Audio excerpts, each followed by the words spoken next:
सर्वप्रथम आप सबों को सादर शुभाशीष है और लक्ष्य की प्राप्ति के लिए आशीर्वाद है। आज हम इतिहास के एक गंभीर विषय पर चर्चा करने जा रहे हैं, जिसका व्यक्ति के जीवन में, समाज में, राष्ट्र में और विश्व में प्रासंगिकता ही नहीं है, अपरिहार्यता है। चूँकि आपसे हम एक तथ्य इतिहास के संदर्भ में कहना चाहेंगे कि वस्तुपरक रूप से इतिहास एक चिकित्सालय है जिसमें व्यक्ति के दुखों की दवा और उदासी का इलाज होता है। अगर हम इतिहास के इन मूल्यों को ध्यान में रखें और उसे स्वीकार्य करें तो जीवन सुलभ भी बनता है, सहज भी होता है और सफल भी बनता है। आज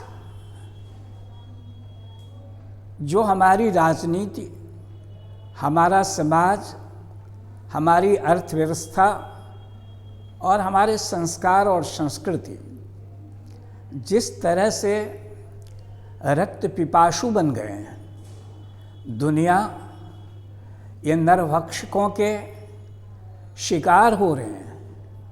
अगर इस आतंक से, इस नरसंहार से, युद्ध की संस्कृति से हमें बचना है, बचाना है, तो हमें अपने प्राचीन संस्कृति की ओर लौटना होगा और हमें अपने शास्त्रीय इतिहास पर ध्यान देना होगा।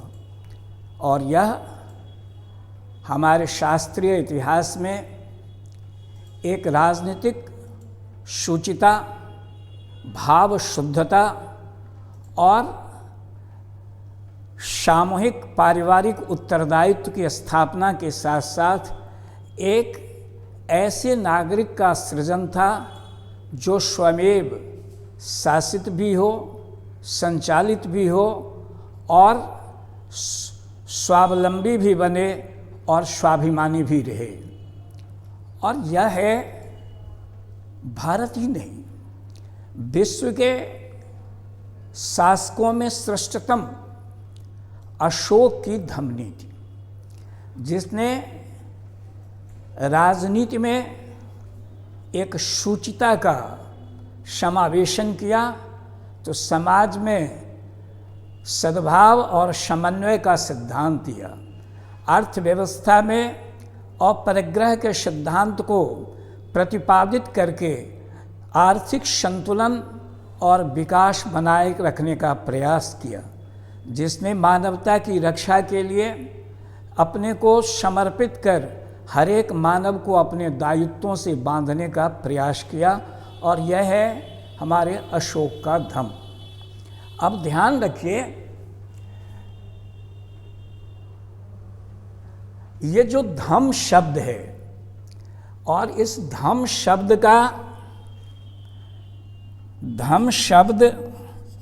का अर्थ होता है सिद्धांत। ये पाली भाषा का शब्द है। धर्म का शाब्दिक अर्थ होता है सिद्धांत। तो कैसा सिद्धांत? तो यह वैसा सिद्धांत जो सार्वभौमिक हो, सर्वमांगलिक हो और सार्वदेशिक हो। तात्पर्य है कि इस धम्म में समाज, जातियों, वर्गों, धर्मों, संप्रदायों, क्षेत्रों, लिंगों आदि को बिना विभाजित किए हुए सबको सर्व समन्वय की प्रवृत्ति के आधार पर अपने दायित्व से बांधने का यह सिद्धांत है।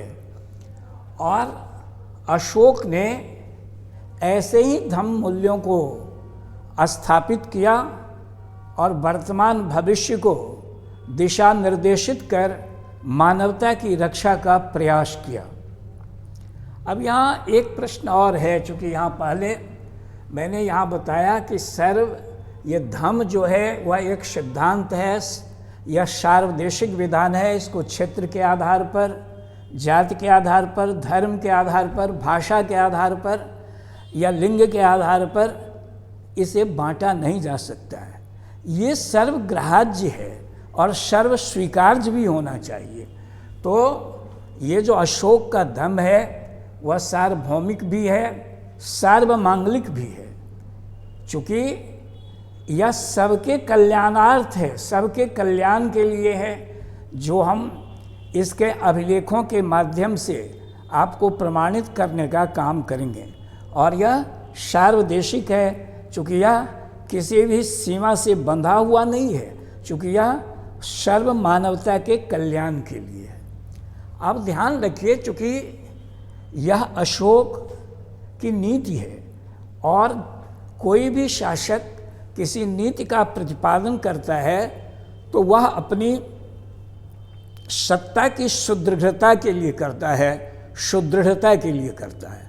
और किसी भी शासक के समक्ष अपनी सत्ता के स्थायित्व के लिए, स्टेबिलिटी के लिए दो सिद्धांत होते हैं। एक सिद्धांत है जो रक्त रंजिता के सिद्धांत पर, शक्ति के सिद्धांत पर अपने राज्य को स्थायित्व दे, और दूसरा विकल्प है जो वह अपने शासन और सत्ता को संस्कृति के बल पर स्थापित करके उसमें दीर्घायुत्व लाने का काम करे, जिसमें सर्व कल्याण और सर्वमंगल की भावना हो। जनता स्वयमेव शासित होना सीख जाए, उसके लिए शक्ति का प्रयोग नहीं, रक्त पिपासुता की प्रवृत्ति नहीं, और समाज अपने दायित्व से बंध करके चले।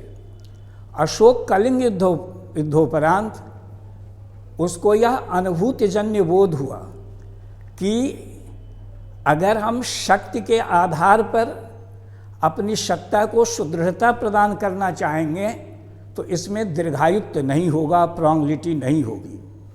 और उसने बड़े मंथनोपरांत उसने इस सिद्धांत पर पहुंचा कि अगर सत्ता को दीर्घायुत्व देना है तो समाज की मनोवृत्ति पर अपनी छाप को स्थापित करना है, समाज की मनोवृत्ति को बदलना है, और समाज स्वयमेव सत्ता में विश्वास भी करे और सत्ता के द्वारा स्वयमेव संचालित भी हो। और यह तभी होगा जब उसमें उत्तरदायित्व का भाव पैदा होगा। तो आप ध्यान रखेंगे कि ये जो अशोक का धम्म है उसके मौलिक दो मूल भाव हैं, चूँकि इसके द्वारा वह पूरे वातावरण में सामंजस्य स्थापित करना चाहता है। तात्पर्य है कि वह प्रकृति के साथ साथ प्राणी जगत में वातावरण सामंजस्य स्थापित करना पड़ता है। आप अगर उनके अभिलेखों को देखेंगे तो उसमें मानव ही नहीं, वह पशुओं की चिकित्सा, पशुओं की सेवा की भी बात करता है। अगर वह लोक सेवा की बात करता है तो भूत दया की भी बात करने का काम करता है। यानी वह इस आधार पर समाज में, वातावरण में पूरे सामंजस्य स्थापित करके एक तरफ सामाजिक पर्यावरण को शुद्ध करना चाहता है, दूसरे तरफ वह प्रकृति के पर्यावरण को परिशुद्ध करके जीवन को स्वस्थ बनाना चाहता है। और दूसरा है कि वह जो नागरिक है उसके धार्मिक नैतिक संकल्पना को स्थापित करना चाहता है। चूँकि अशोक का धम्म एक नैतिक आचरणावली है,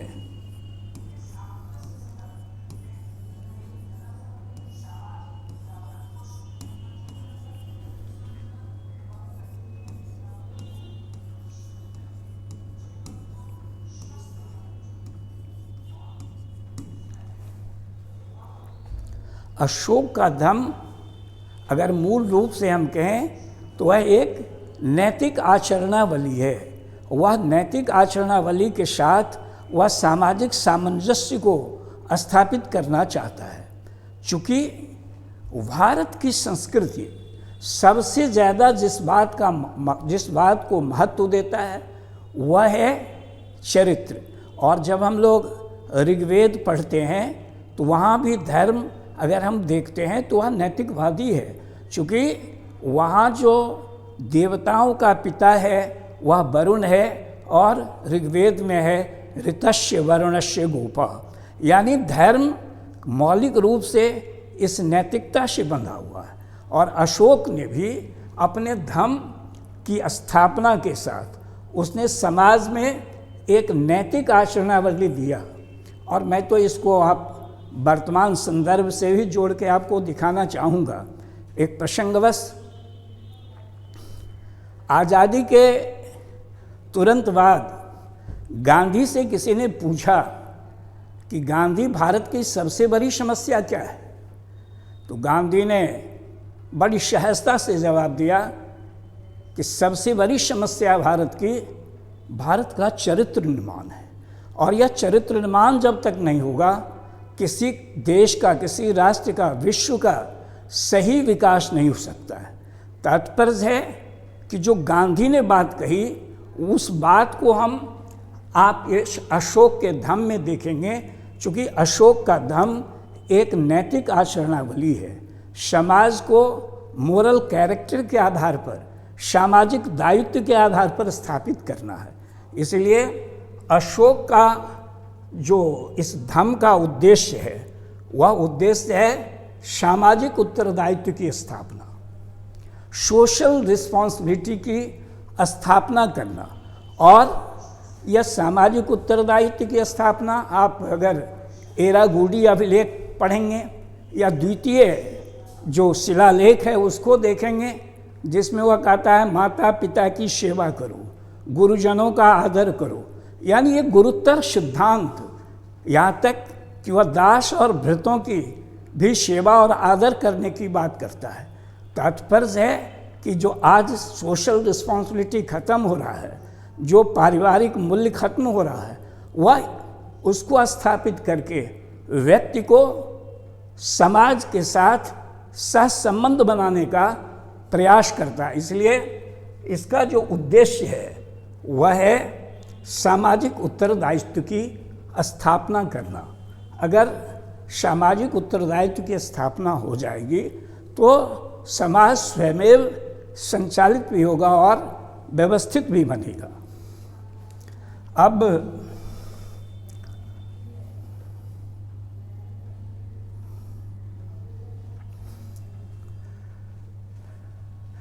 अब देखेंगे कि इसका उद्देश्य तो यह सामाजिक उत्तरदायित्व की स्थापना है, और इसका जो पोषण है, यह जो उत्तरदायित्व की स्थापना होगी वह संघर्ष के आधार पर नहीं होगा, वह हिंसा के आधार पर नहीं होगा, वह स्नेह के आधार पर होगा, प्रेम के आधार पर होगा, सौहार्द के आधार पर होगा।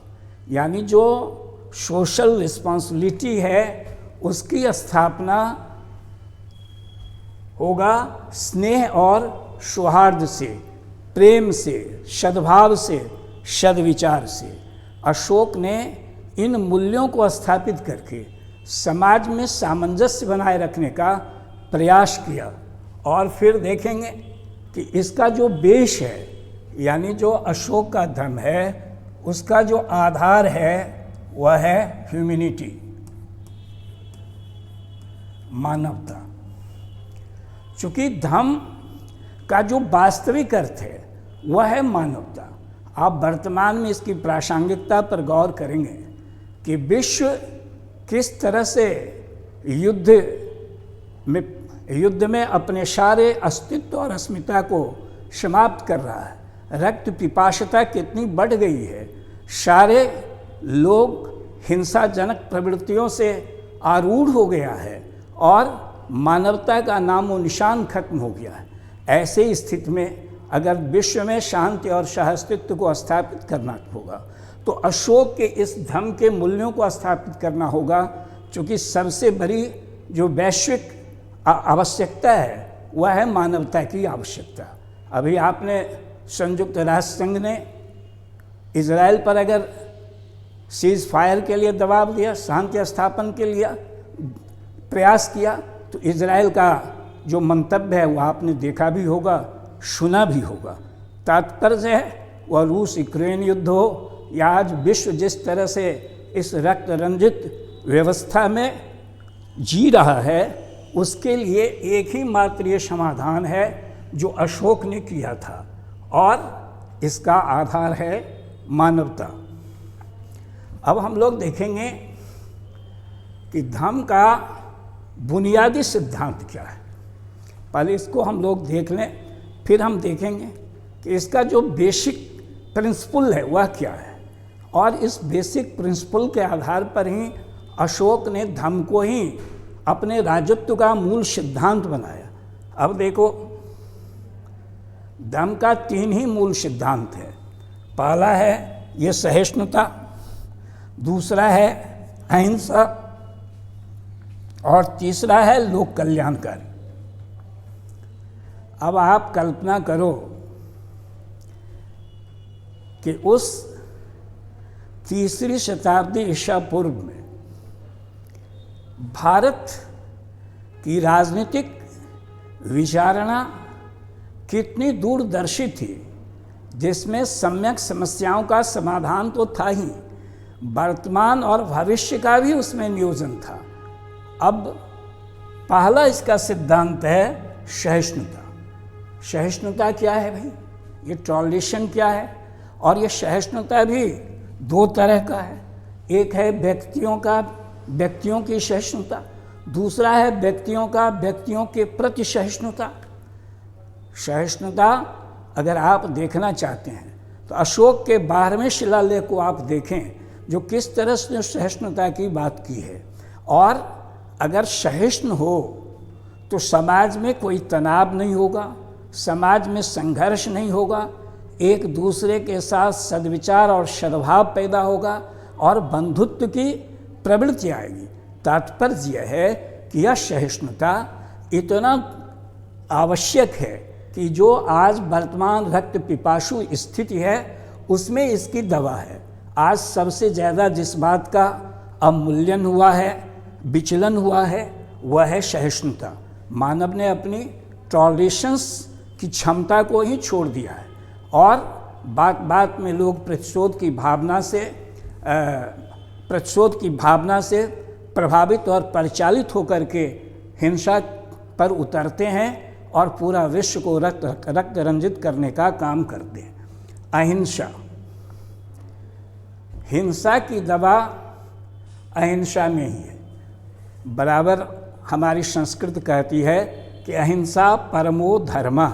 गांधी ने भी इसी को सबसे बड़ा अस्त्र बनाया। गांधी बराबर कहते थे कि हिंसा पशुओं का स्वभाव है, अहिंसा मानवों का गुण है, और अहिंसा शक्तिशालियों का अस्त्र है, हिंसा दुर्बल चरित्र वाले का अस्त्र है। तात्पर्य है कि अहिंसक होना निश्चित रूपेण बहुत बड़ी बात होती है। अहिंसा हमें प्रेम सिखाता है, अहिंसा हमें सद्विचार देता है, अहिंसा हमें सद्भाव पैदा करता है और समन्वय की प्रवृत्ति को पैदा करता है।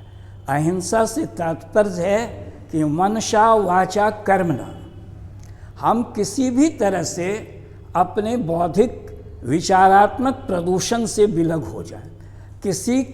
किसी के भी प्रति हमारा जो दृष्टिकोण है वह कभी भी विरोधात्मक नहीं हो, हिंसात्मक नहीं हो, प्रतिशोधात्मक नहीं हो, ईर्ष्यात्मक नहीं हो। इसलिए आप देखेंगे कि अशोक कितना व्यवहार कुशल शासक था कि उसने अगर धर्म के सकारात्मक पक्ष को देखा तो उसने धर्म के नकारात्मक विचार को भी देखा कि हमें हिंसक कौन नहीं होने देता है, हिंसक कौन बनाता है, हमें हमारी सहिष्णुता को कौन शोषित कर लेता है, हमें लोक कल्याण की भावना से कौन विगलित कर देता है। और उसने इसके लिए कहा कि चंडता, निष्ठुरता, क्रोध, ईर्ष्या, अहंकार, ये सब ऐसे तत्व हैं जिसके द्वारा मनुष्य अहिंसक से हिंसक हो जाता है, मनुष्य सद्भाव से कुविचार और दुर्वृत्ति कुप्रवृत्तियों में बदल जाता है। और जितने सारे संघर्ष हैं उसका मुख्य कारण उसका विचार होता है।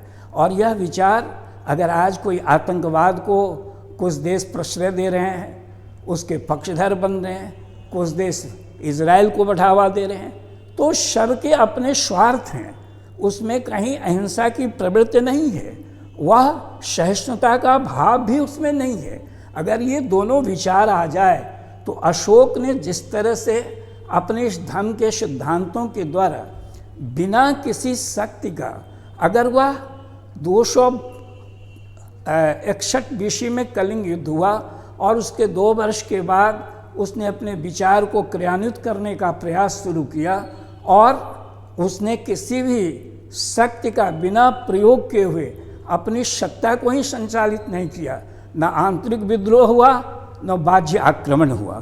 तात्पर्य है कि अगर व्यक्ति के विचार में ये सहिष्णुता और अहिंसा का भावारोपण हो तो निश्चित रूपेण एक ऐसी राजनीतिक सामाजिक शुचिता बनेगी जिसके माध्यम से समाज में सद्भाव और समन्वय की प्रवृत्ति पैदा होगी। तीसरा इसका सिद्धांत है लोक कल्याण, सर्वभूत दया नाम। यानी वह अपने 6ठे शिलालेख में अशोक कहता है कि जनता प्रजा कल्याण से बढ़ करके मेरा कोई दायित्व नहीं है। और उसने जो पैतृक निरंकुशता का सिद्धांत दिया, सबे मुनिसा पजा मम, सारी जनता हमारे संतान के समान है। और वह कहता है कि मैं जैसे इस लोक में ही नहीं परलोक में भी उसकी मैं सुख की कामना करता हूँ। यानी उसने जन कल्याण के लिए अपने को समर्पित कर दिया, प्रतिवेदकों की नियुक्ति की, उसने धम्म यात्राएं की और उसका एक ही मूल उद्देश्य था जनता की सेवा। और दूसरा उसका मुख्य मकसद था जन संवाद को कायम करना, जो आज भी जनता दरबार आदि के माध्यम से ये जन संवाद कायम करना। चूँकि बिंदुसार के समय जो तक्षशिला में विद्रोह हुआ था वह जन संवाद का अभाव ही था, और अशोक ने धम्म यात्रा के माध्यम से धम्म का प्रसार कम जन संवाद करने का प्रयास किया। और यह हमारी संस्कृति है कि जनता का राजा से जब तक संवाद नहीं होगा तब तक जन कल्याण का भाव पैदा नहीं होगा। जनता संवाद के माध्यम से राजा से जुड़ता है, क्योंकि संवाद ही संबंध को बनाता है। और आप देखेंगे कि अशोक ने किस तरह से कल्याणकारी कार्य किया। उसने अगर कृषि विकास की ओर ध्यान दिया तो उसने दूसरे तरफ शिक्षा के प्रोन्नयन का भी प्रयास किया, उसने स्वास्थ्य चिकित्सा पर भी ध्यान दिया, उसने निःशुल्क चिकित्सालय खुलवाए, उसने स्त्री स्वास्थ्य पर भी ध्यान दिया, इस प्रसूति चिकित्सक की भी नियुक्ति किया, भेषज की भी नियुक्त किया, विष चिकित्सक, शल्य चिकित्सा भी और फिजिशियंस को भी। और निःशुल्क ये चिकित्सा थी, दवा, पथ्य, औषधि, ये सारा निःशुल्क है। जिस कल्याणकारी राज्य में कृषि विकास को प्रोत्साहित किया जाए, दूसरे तरफ अगर समाज में शिक्षा को विकसित करने का प्रयास करे, तीसरा है जो स्वास्थ्य पर ध्यान दे, इतना ही नहीं आर्थिक विकास के लिए उसने ट्रांसपोर्टेशन को बढ़ावा देने के लिए सड़कों का निर्माण किया। जो आज हमारा NH जिस कंसेप्ट पर है, यह किसी की देन नहीं है, यह देन अगर किसी का है तो यह अशोक का है। उसने वृक्ष लगवाए, एक तरफ पर्यावरण, उसने सराय बनवाने का काम किया, यानी जहाँ जहाँ भी रुक करके व्यापारी अपना आर्थिक परिगमन करेंगे, और शांत सद्भाव के माध्यम से उसने प्रजा कल्याण, यहाँ तक जो अनाथ हैं, बच्चे हैं, या फिर बूढ़े हैं, या जो मृत सैनिकों की पत्नी है, उसको राजकीय पाकशाला से भोजन भी उपलब्ध कराया जाता था। तात्पर्य है कि उसने विभिन्न लोक कल्याणकारी कार्य करके, यानी वेलफेयर स्टेट का जो विचार है, जो संकल्प है, वह देने का काम किया। और आज दुनिया के देश अपने को लोक कल्याणकारी राज्य कहते। हमारे संविधान में भी जो डायरेक्टिव प्रिंसिपल ऑफ थ्योरी है, अगर हम कहें तो यह अशोक के इस सिद्धांत की ही क्या है, देन है। तात्पर्य है कि उसके सिद्धांत, जो बुनियादी सिद्धांत है धम्म का, वह सहिष्णुता, अहिंसा और लोक कल्याणकारी, और इसके माध्यम से उसने एक ऐसे शासन और प्रशासन तंत्र को स्थापित करना चाहा जो जनोमुखी हो, जनता के लिए हो, जनता के हित में हो, यानी सत्ता राजतंत्रात्मक, निरंकुशात्मक होने के बावजूद भी इसकी आत्मा लोकतंत्रात्मक है। और आप आगे देखेंगे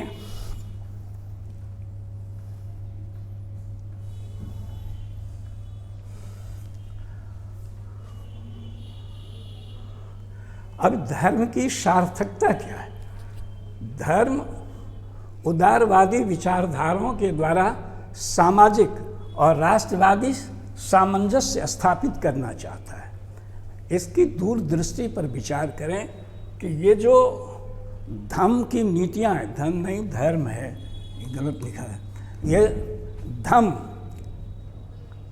धम्म मौलिक रूप से उसका ये जो विचारधाराएं हैं, उसका मुख्य रूप से ये संकल्प है कि वो सामाजिक और राष्ट्रवादी सामंजस्य क्या करे, स्थापित करना चाहता है कि समाज और राष्ट्र दोनों में सामंजस्य हो। क्योंकि समाज जब सुव्यवस्थित होगा, सुचरित्र होगा, तो राष्ट्र स्वयं सुचरित्र भी बनेगा, सबल भी होगा। और व्यक्ति और राष्ट्र और समाज में जब समन्वय और सहयोगात्मक प्रवृत्ति होगी, तो फिर वह राष्ट्र स्वाभिमानी भी बनेगा और स्वावलंबी भी रहेगा। चूँकि ये जो धम्म है, धम्म का सूत्र क्या है? ये जो धम्म है उसका एक ही सूत्र है,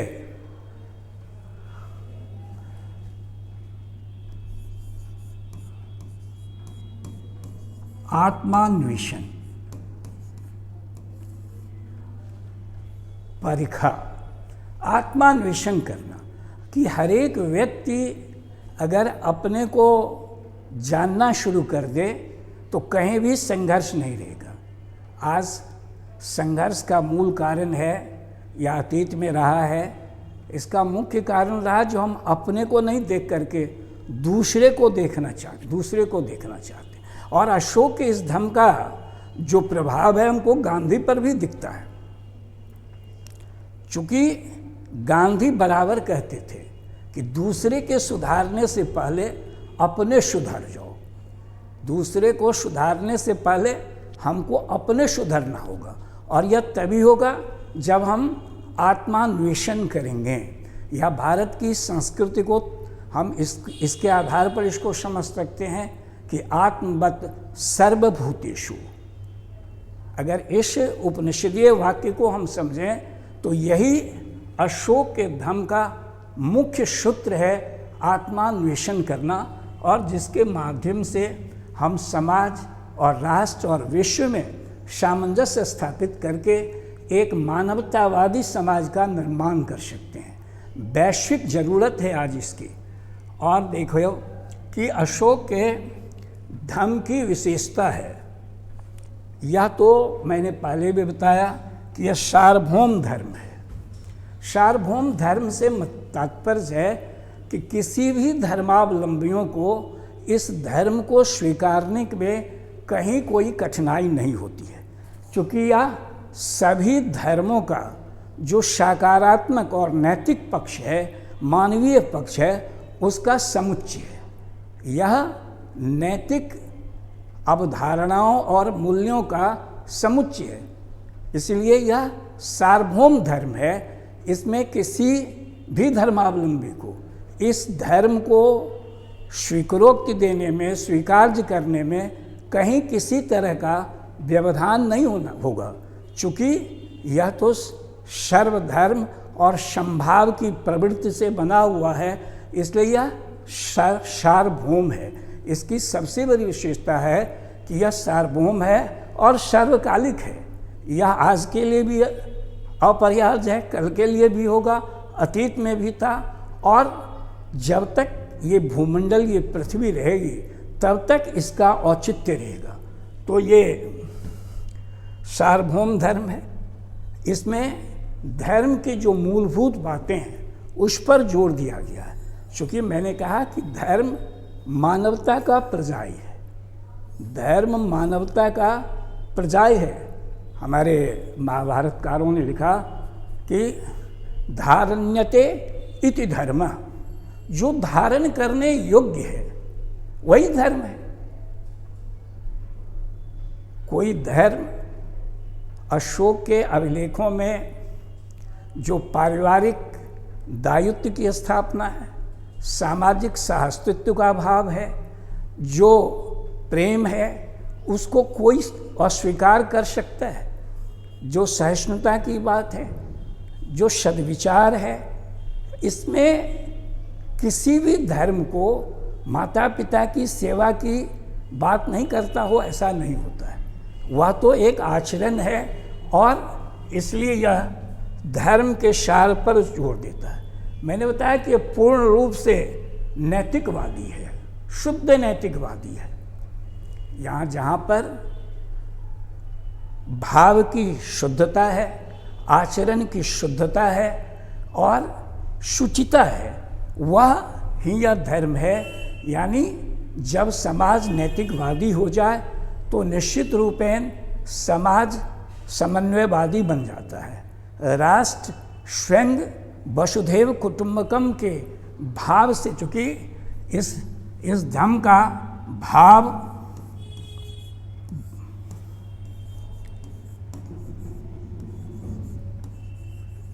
वसुधैव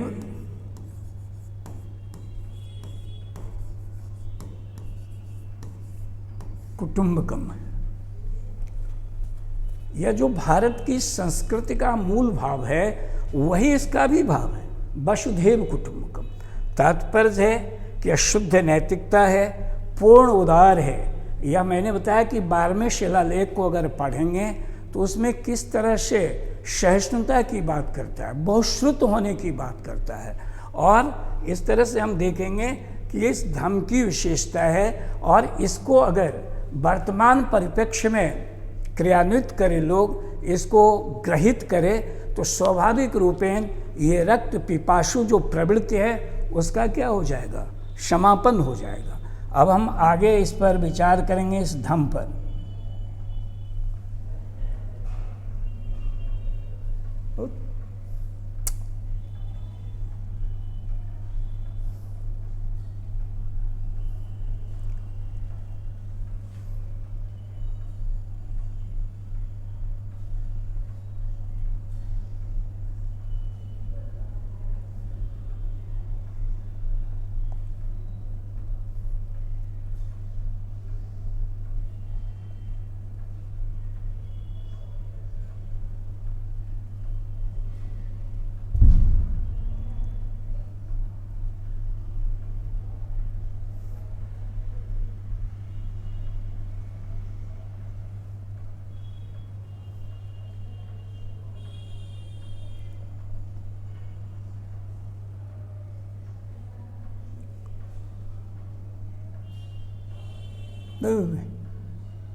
अब मूल रूप से हम अशोक का स्वतः स्फूर्त भाव है यह धम। अभी तो हम धम के उद्देश्य, उसकी विशेषता, उसके महत्व आदि पर चर्चा कर रहे थे, लेकिन अब हम देखेंगे कि अशोक ने धम को स्वयं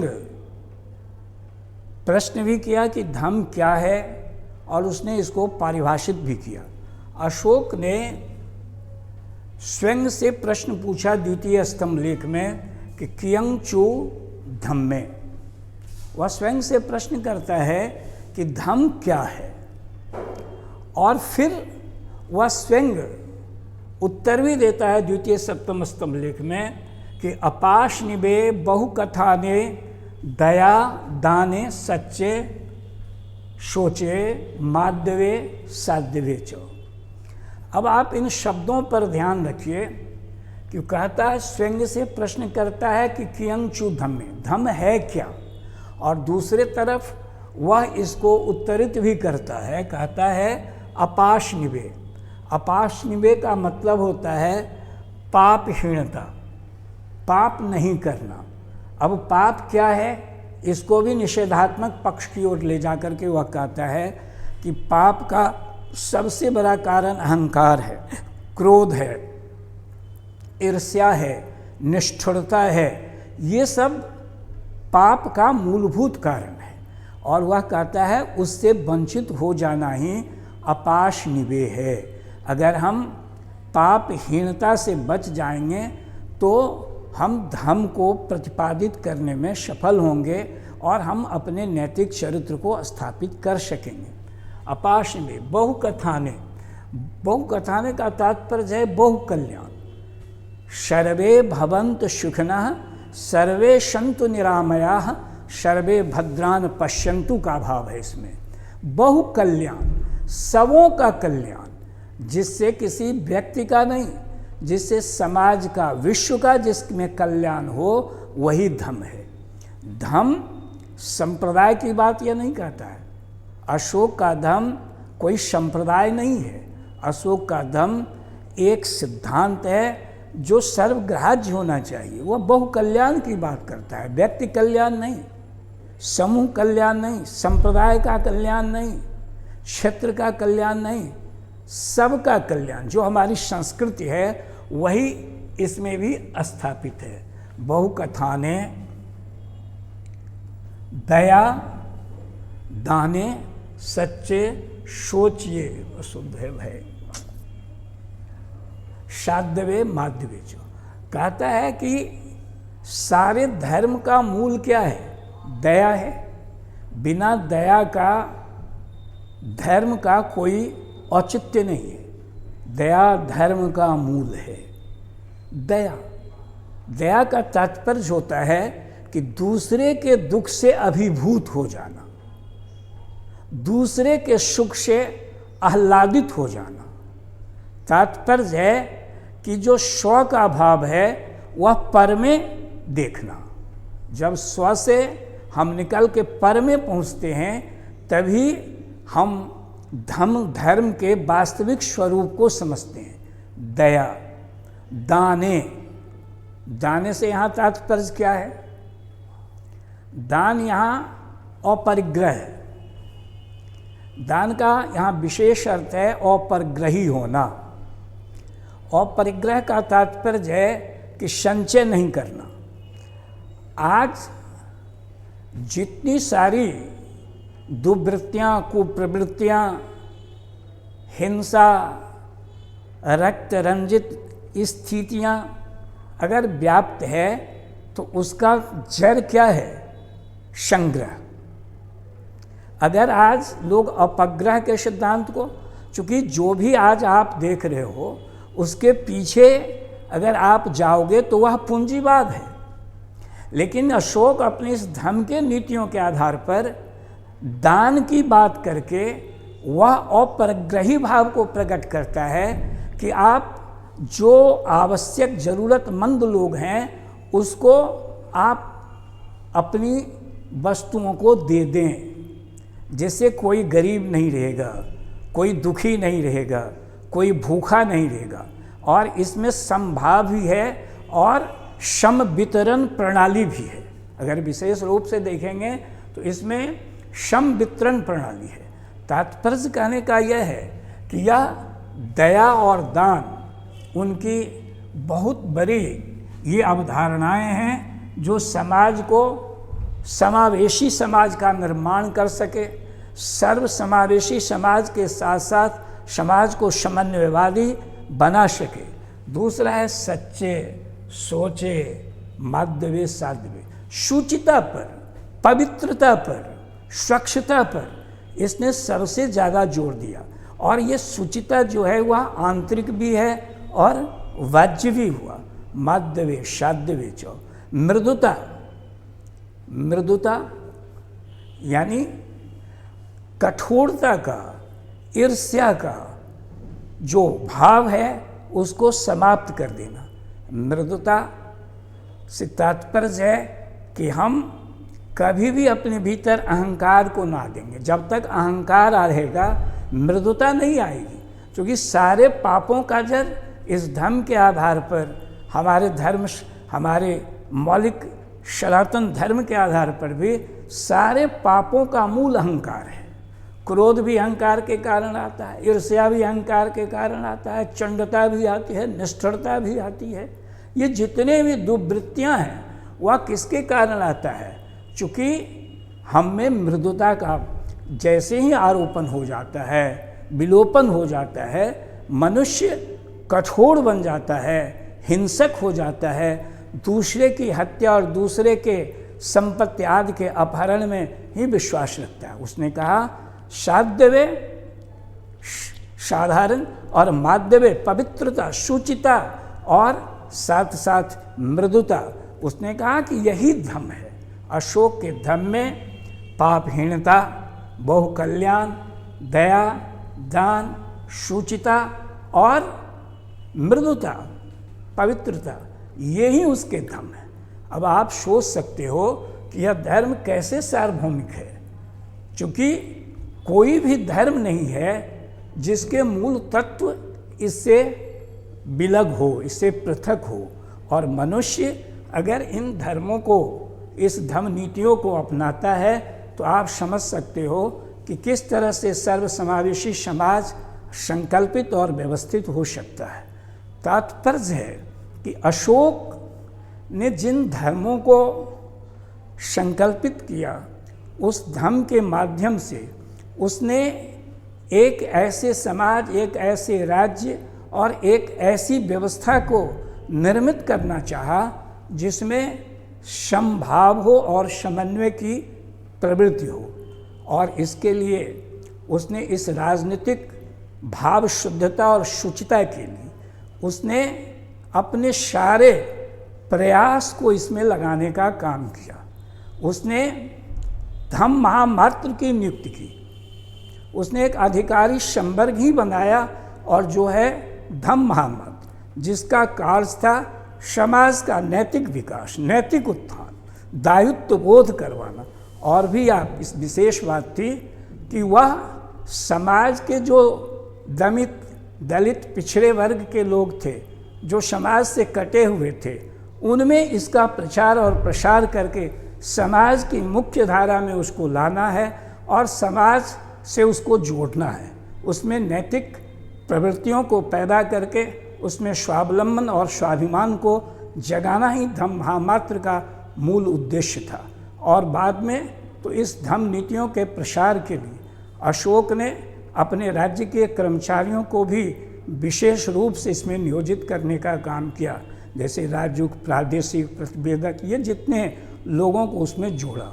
और स्वयं इसके प्रसार के लिए उसने अगर धम्म लिपियों, धम्म लेखों का प्रयोग किया तो स्वयं धम्म यात्रा भी करके इससे प्रसारित करके समाज को उत्थानित करके नैतिक विकास का प्रयास किया। तात्पर्य है कि अशोक का जो यह धम्म है वह सर्वग्राह्य होना चाहिए। लेकिन अशोक अपने इस अथक प्रयासों के बावजूद भी सफल नहीं हुआ। उसके साथ ही इस धर्म का भी जो क्रियान्वयन है वह बंद हो गया, लेकिन यह अपने प्रभाव को नहीं छोड़ सका।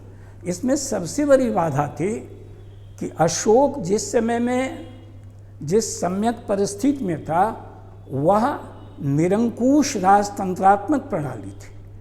उसमें व्यक्ति को जगाने के लिए जो प्रयास अशोक ने जिन नीतियों को प्रतिपादित किया, जो माध्यम अपनाया, वह लोकतांत्रिक था। लेकिन समाज उस लोकतांत्रिक मूल्यों को समझ नहीं पाया और उसके जो विरोधी तत्व थे वह इसे यह बताना शुरू किया कि अशोक चूँकि बौद्ध धर्मावलंबी है, इसलिए वह संपूर्ण समाज को इस बौद्ध धर्म में दीक्षित करवाना चाहता है और यह उसका षड्यंत्र है धर्म।